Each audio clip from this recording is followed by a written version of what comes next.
There we go. All right. All right, what's up, guys? It's Not the Winner, and today we're going to be talking about Swords and Sandals. The full release. It's finally here, guys. Game officially came out yesterday. Everyone can now play the full game, and there's probably not going to be a ton of updates. There's going to be obviously bug fixes for the next couple weeks, but the game's obviously been in early access for a solid 9 months now, and he's done everything he can with the game. That's what he's saying right now, and that's more than fair. The game's going to be an exciting game for a lot of new players who are just coming into it. And honestly, with all the features that are in it now, it's set up in a very positive way, and the PvP system is pretty well balanced.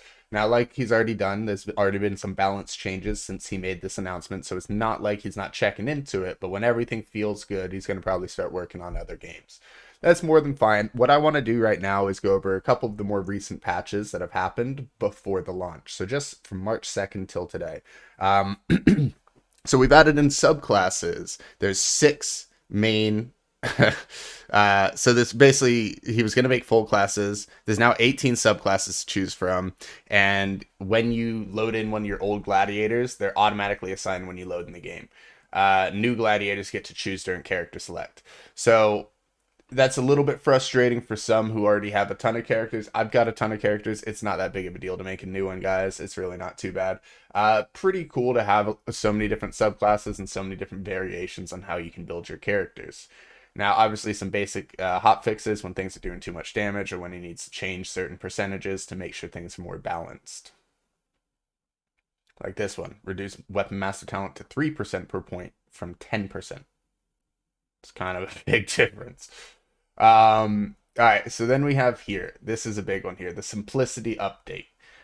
So when the game first launched, you had pretty respective stats. If you focus purely on charisma, you'd be really good at burping, making any sonic noises, basically anything to do with that, and your sonic hit chance and everything like that.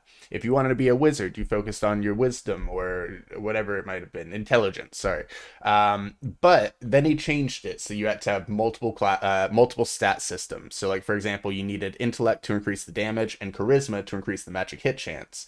Now, the nice thing about this was you could go for a mage that's also like Sonic, for example, because the Sonic people needed intelligence to increase their Sonic chance. So it allowed you to make some really nice dual class builds and make them feel useful.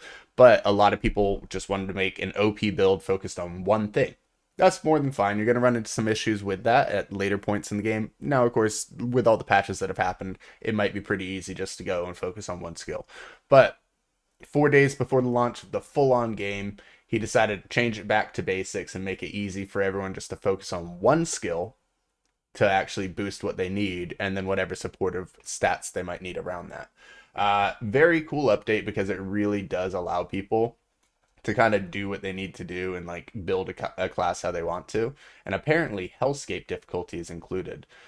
So, gonna be very, very interesting to kind of check out the NPCs and the magic armor, see how that affects the damage, go back in and kind of see what my kind of damage is on some of my characters, because I have some characters who I originally made as pures, and then I have other characters who I made with the split build when he made the change. So I have characters for both situations. So it's going to be very interesting to see how weak those split build characters are now after the change, or if they're still rather effective because I focused on two of the main stats anyways that worked with each other.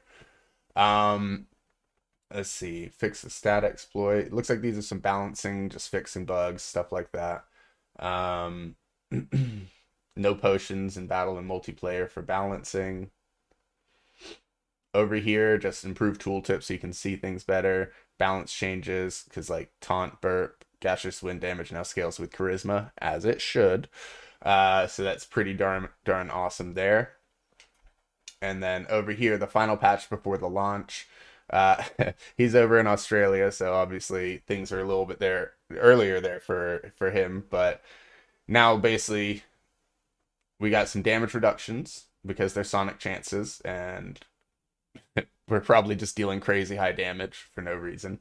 Totally makes sense to me. Warrior Strike destroying a piece of armor, Eagle Talon doing 2, and Wrath of Alicia and Thunder Armor destroying 3 pieces of armor is absolutely insane. I'll have to look into those because I don't remember Wrath of Alicia or Thunder Armor destroying 3 armor pieces at any point back in the day, or even if they were in the game. Thunder Armor sounds familiar. Crit hit resist chance is actually really huge because being critted in this game is absolutely brutal. So it's whatever stat that correlates to is going to be pretty darn useful. Oh, look, each point in vitality is crit hit resistance by 1%. I do have a character that focuses extremely heavily on their vitality, so that should be an interesting. It's I think it's Karen, the tank, so that should be pretty darn cool. But yeah, so I just really want to talk with everyone about the full release finally being here and just kind of what you can expect and the changes that recently happened that definitely changed how you would play this game. So for any returning player, for any new player, you can just focus on one stat with obviously some vitality, and just kind of build your character how you want instead of having to split your stats constantly. So careful when checking out the guides out there. Many of them will tell you that you will have to split your stats. I'll be making a ton of content on Swords and Sandals, so if you guys are interested in seeing some more Swords and Sandals content, or if you just want to see, like, obviously Let's Plays, how-tos, anything like that, let me know in the comments down below what kind of content you want to see for this game, and I'll make sure I get some out for you guys. If you guys enjoyed the video, make sure you guys like and subscribe, and I'll see you guys in the arena.